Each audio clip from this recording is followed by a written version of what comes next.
अधिकारों के श्रृंखला में मानव अधिकार को सर्वोच्च स्थान प्राप्त है। संयुक्त राष्ट्र के अनुसार मानव अधिकार वो अधिकार हैं जो हमारे पास केवल इसलिए हैं क्योंकि हम मानव हैं। वे किसी भी राज्य द्वारा प्रदान नहीं किए गए हैं।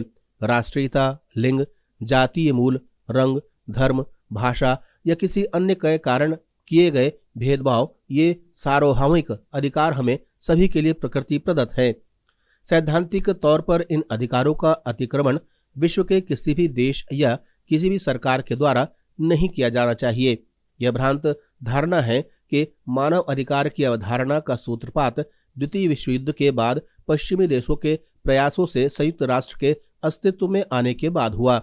इस धारणा को स्वीकृति देना प्राचीन आदिम सभ्यता के महान सभ्यताओं में उसकी उपस्थिति को नकारना होगा। एशिया, विशेषतः भारत, अफ्रीका सहित विश्व के अन्य भागों में भी मानव अधिकार सिद्धांत रहे हैं।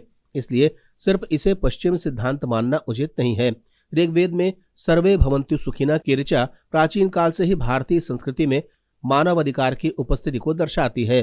भारतीय संस्कृति के आचार विचार में सदियों से बीमार, लाचार, वृद्ध माता पिता की देखभाल, अतिथि देवो भव आदि हमारी सभ्यताओं के हिस्से रहे हैं, जो पश्चिमी देशों में कम ही पाया जाता है। हाँ, ये माना जा सकता है कि भारतीय और पश्चिमी परिवेश का अंतर मानव अधिकारों के मानकों में फर्क ला सकता है। कहने का अर्थ यह है कि मानव अधिकार सिद्धांतों की संकल्पना सदियों पुरानी प्राचीन काल से चली आ रही है, किंतु व्यवहारिक दृष्टि से इसका प्रारंभ द्वितीय विश्व युद्ध के भयंकर परिणामों के बाद हुआ, जब अंतर्राष्ट्रीय शांति स्थापित करने के लिए संयुक्त राष्ट्र महासभा ने 10 दिसंबर 1948 को मानव अधिकारों की सार्वभौमिक घोषणा को अंगीकृत किया।